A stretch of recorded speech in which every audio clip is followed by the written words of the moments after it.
Welcome to the bird media. నేను మీ పవన్ కృష్ణమూర్తి. అమ్మా జ్యోతి ఎర్రాజీ, 140 కోట్ల మంది భారతీయుల తరఫున నీకు పాదాభివందనం. క్షమించు తల్లి, మా రాజకీయాలు ఇతరత్ర ఉన్నటువంటి వ్యాపకాలు వీటితోటి నిన్ను పట్టించుకోలేదు, తప్పుగా అనుకోకు. కానీ ఈరోజు భారతదేశపు త్రివర్ణ పతాకాన్ని ప్రపంచ రికార్డుతో ఎక్కడ జరిగింది ఇది మనకి దక్షిణ కొరియాలో 26వ ఆసియా అథ్లెటిక్ ఛాంపియన్షిప్లో చారిత్రాత్మక రికార్డు సృష్టించి 100 మీటర్ల హర్డిల్స్లో స్వర్ణ పతకం సాధించి భారతదేశపు త్రివర్ణ పతాకాన్ని రెపరెపలాడించావు ప్రపంచం ఎత్తున. Hats off. మా ప్రభుత్వాలకి మాకు ఈ అథ్లెటిక్స్ అంటేనో ఇంకోటంటేనో కాస్త చిన్న చూపేమో, ఎందుకంటే కమర్షియల్ యాంగిల్స్ అనేవి దీంట్లో ఉండవు కాబట్టి. అందున ఒక తెలుగువాడిగా గర్విస్తున్నాను, ఒక తెలుగువాడిగా సిగ్గుపడుతున్నానమ్మా మాట అనడానికి. ఎందుకంటే ఆ క్రికెట్ అంటే చాలా పిచ్చి, స్పాన్సర్స్, బీసీసీఐ అని ఇంకోటని ఇవన్నీ ఉంటాయి కాబట్టి మేము క్రికెటర్లని బాగా ఎక్కువగా తీసుకెళ్తాం ముందుకి. కానీ అథ్లెటిక్స్ దగ్గరికి వచ్చేసరికి వార్తల్లో ఏ ప్రధాన పత్రిక, ఏ ప్రధాన మీడియా, ఏదైనా ఆఖరికి ఎందుకు తల్లి మా చిన్న యూట్యూబ్ ఛానల్లో కూడా ఉదయం వచ్చిన వెంటనే నీ గురించి మాట్లాడలేకపోయింది చూసావా, అది క్షమించు దానికి.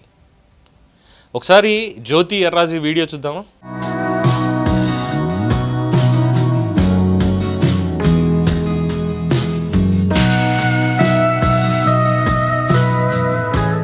అక్కడ దక్షిణ కొరియాలో వర్షాలు పడుతున్నాయి బాగా, ప్రేక్షకులు ఎవరు లేరు. అథ్లెటిక్స్ ఛాంపియన్షిప్స్ అనే దానికి అక్కడ లేరు, కనీసం చప్పట్లు కొట్టడానికి పక్కన మనుషులు కూడా లేరు. మేబీ తనతో పాటు వెళ్ళినటువంటి సహాయకులు ఎవరన్నా ఒకళ్ళిద్దరు అక్కడ ఉంటే దూరం నుంచి చప్పట్లు కొడితే అది వినిపించేటువంటి క్రమం కూడా అక్కడ లేదు. 100 మీటర్ల హర్డిల్స్లో చిరుత వేగంతో పరికెత్తి కేవలం 12.96 సెకండ్లలో సరికొత్త ఛాంపియన్షిప్ రికార్డు నెలకొల్పి జాతీయ గీతం వస్తుంటే, జాతీయ పతాకాన్ని అక్కడ ఎగరవేస్తూ ఉంటే స్వర్ణ పతక విజేతకి ఒంటరిగా సైలెంట్గా కన్నీళ్లు కారుస్తూ అక్కడి నుంచి ఉండిపోయింది. అఫ్కోర్స్ తనకి తెలుసు ఆ కన్నీళ్ళు అనేవి ఆనంద బాష్పాలు అని. బట్ మనం చూసేదానికి మనకు ఎలా కనిపిస్తుందో తెలుసా? అరే నేను దేశం కోసం ఇంత కష్టపడి ఇది చేశాను నేను, కానీ నా చుట్టూ 10 మంది కూడా ఎవరు కనిపించట్లేదు అభినందించడానికి అని మనకు అనిపిస్తుంది. బట్ తనకు అనిపించదు. నేను ఒంటరిగా లేను, 140 కోట్ల మంది గుండె చప్పుడుని నా పాదాలతోటి ఈరోజు చూపించాను ఇక్కడ స్వర్ణ పథకం కింద అని చెప్పి తన భావన. వాళ్ళకుండదు ఆ సెంటిమెంట్ అలాగా, అరే ఇక్కడ చప్పట్లు కొట్టలేదు ఇది అని. ఎందుకంటే ఇది కమర్షియల్ క్రీడ కాదు కదా, కమర్షియల్ క్రీడ కాదు. అందుకని చెప్పి అభినందించే విషయంలో కూడా మన వాళ్ళు చాలా ఆలస్యంగానే ఉంటారేమో అని అనిపిస్తోంది. ఇది ఒక రకమైనటువంటి ఆవేదనే, ఆ ఆనందం నుంచి పుట్టినటువంటి ఆవేదనే. ఎస్, ఎందుకంటే మనం చూసాం మహిళల ప్రపంచ కప్ గెలిచినటువంటి దానికి నారా లోకేష్ సైతం అభినందించారు. అందులోనూ మన తెలుగు అమ్మాయిలు కూడా ఉన్నారు. శ్రీచరణి మన తెలుగు అమ్మాయి, అండ్ తనకి ఉద్యోగం, 2.5 కోట్ల నగదు పురస్కారం ఇవన్నీ వచ్చాయి. అండ్ అప్పుడే అడుగుదాం అనుకున్నాను, అనిపించింది నాకే. తర్వాత అంధుల మహిళల ప్రపంచ కప్ని గెలుచుకొచ్చినటువంటి వాళ్ళలో మన వాళ్ళు 2 తెలుగు వాళ్ళు ఉన్నారు.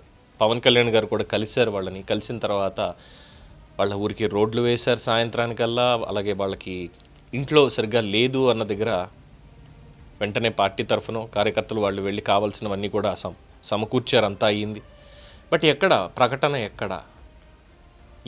శ్రీచరణిలాగే వాళ్ళకి కూడా ప్రపంచ కప్నే కదా గెలిచింది, వాళ్ళకి ఇవ్వడానికి లేదా? 2.5 కాదు, వాళ్ళకి ఇంకా మాట్లాడితే 5 కోట్ల రూపాయలు ఇవ్వాలి, వాళ్ళకి ఉద్యోగం ఇవ్వాలి, వాళ్ళకి ఇంటి స్థలం ఇవ్వాలి. ఎందుకని ప్రకటనలు లేవు వాటి మీద ప్రభుత్వం దగ్గర నుంచి? భారతదేశం పట్టించుకోదా? కేవలం తెలుగు రాష్ట్రం అని చెప్పి ఇంతేనా? వైకల్యంతో ఉన్నారు, కంటి చూపు సరిగ్గా లేదు, అయినా సరే గెలుచుకొచ్చారు కదా ప్రపంచంలో. అన్ని అవయవాలు ఉండి వాళ్ళు కష్టపడే తీరు వేరు, వీళ్ళకి చూపు లేకపోయినా సరిగా వీళ్ళు కష్టపడే తీరు వేరు, రెండిటి ఫార్మాట్లను డిఫరెన్స్ అనేది ఉంటుంది కాబట్టి ఇందులో వీళ్ళు ఏం కష్టపడ్డారు అనేటువంటి ఒక చిన్న చూపు అనుకోవాలా? అలాగే ఇక్కడ జ్యోతి ఎర్రాజీ ఆ వీడియో బయటకు వచ్చే వరకు తెలియదు ఎవరికి అసలు అలాంటివి జరుగుతున్నాయి. అథ్లెటిక్ ఛాంపియన్షిప్కి దక్షిణ కొరియా దాకా మన క్రీడాకారులు, అందులో మన తెలుగు అమ్మాయి వెళ్ళి అందులో స్వర్ణ పతకం సాధించింది అన్నది కూడా మనకి తెలియలేదు. తర్వాత ఈ వీడియో వైరల్ అయిన తర్వాత ప్రభుత్వం నుంచి ఒక చిన్నపాటి ప్రకటన వచ్చింది. రవి నాయుడు, సాప్ చైర్మన్, ఆయన స్పందిస్తూ ప్రభుత్వ సహకారం ఎల్లప్పుడూ ఉంటుంది. క్రీడల్లో రాణించడానికి ప్రభుత్వం అండగా నిలుస్తుంది. జ్యోతి సాధించిన విజయాలు రాష్ట్రానికి, దేశానికి గర్వకారణంగా నిలుస్తాయి. ఒలింపిక్స్లో పథకం సాధించే వరకు ప్రభుత్వం నుంచి పూర్తి సహాయ సహకారాలు అందించడం జరుగుతుంది. ప్రకటనలు మాత్రమే కనిపిస్తున్నాయి. ప్రకటనలు మాత్రమే ఇక్కడ కనిపిస్తున్నాయి.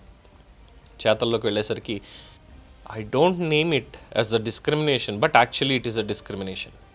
ఒక్కొక్క క్రీడకి ఇచ్చేటువంటి ఇంపార్టెన్స్ అనేది చాలా అభ్యంతరకరంగా ఉంది. ఎందుకంటే సందర్భం కాకపోయినా నిన్న పవన్ కళ్యాణ్ గారు చేసినటువంటి ఒక వ్యాఖ్యని దీనికి ముడిపెట్టచ్చేమో. అంటే నేను కులాలన్నింటినీ గౌరవిస్తాను అని మాట్లాడుతూ అసలు కులం అనేటువంటి దాన్ని మనమే పెంచి పోషిస్తున్నాం. ముఖ్యంగా చిన్నపిల్లల దగ్గర నుంచి కూడా ఏంటంటే ఈ సంక్షేమ హాస్టల్ అనేటువంటి పేరుతో బీసీ సంక్షేమ హాస్టలు, ఎస్సీ సంక్షేమ హాస్టలు, ఎస్టీ సంక్షేమ హాస్టలు ఇలా పెట్టి మీరు ఇది అని వాళ్ళకి మనమే నేర్పిస్తున్నాము. అలా కాకుండా సంక్షేమ హాస్టల్ అని ఒక్కటే పెట్టి అందరికీ కూడా ఒకే కాంప్లెక్స్ అనేది ఏర్పాటు చేయగలిగితే బాగుంటుంది కదా అన్నారు కదా. అలాగా క్రీడలకు సంబంధించి కూడా డిస్క్రిమినేషన్, అంటే క్రికెట్ అంటే ఒకలాగా, బ్యాడ్మింటన్ అంటే ఒకలాగా, దీంట్లో శారీరక శ్రమే ఉంటుందిలే అనేటువంటిది లేకుండా, ఎందుకంటే శారీరక శ్రమ అనేది చూసుకుంటే చెస్ ఆడే వాళ్ళకి ఫిజికల్ యాక్టివిటీ ఉండదు, వాళ్ళదంతా కూడా మెంటల్ యాక్టివిటీ ఎక్కువ, బ్రెయిన్ యాక్టివిటీ. మరి వాళ్ళకి శారీరక శ్రమ లేదు కదా. అంటే తక్కువ చేయడం కాదు ఎవరిని, ఎందుకంటే ఎంతో గొప్ప వాళ్ళు వచ్చారు, రాష్ట్రానికి దేశానికి పేరు తీసుకొచ్చినటువంటి గ్రాండ్ మాస్టర్స్ మన దగ్గర ఉన్నారు. బట్ అలా అనుకున్నప్పుడు ఏ క్రీడలో మనం పంపిస్తున్నాము, ఎక్కడికి వెళ్ళి గెలుస్తున్నారు మన వాళ్ళు అనే దగ్గర డిస్క్రిమినేషన్ ఎందుకు? ఈ విలువ ఇవ్వడంలో, వాళ్ళకి గౌరవించడంలో I'm very much disappointed on this. And of course ఇందులో మన బాధ్యత కూడా ఉంది.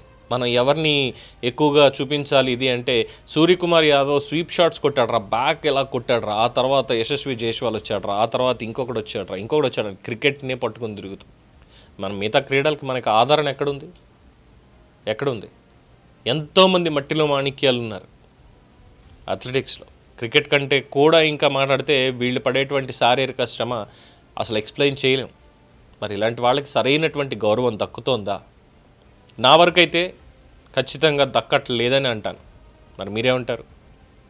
మీ అభిప్రాయాన్ని కామెంట్స్ రూపంలో తెలియచేయండి. అలాగే తను అక్కడ ఒంటరి కాదు, 140 కోట్ల మంది గుండె చప్పుడు జ్యోతి ఎర్రాజీ సగౌరవంగా భారతదేశానికి పథకాన్ని తీసుకొస్తుంది, స్వర్ణ పథకాన్ని ప్రపంచ ఛాంపియన్షిప్లో అథ్లెటిక్స్కి సంబంధించి, ఏషియన్ అథ్లెటిక్స్ ఛాంపియన్షిప్లో. ఇది కూడా మీ అభినందనలు, మీ శుభాకాంక్షలు కూడా తెలియచేయండి. చూస్తూనే ఉండండి ది బర్డ్ మీడియా.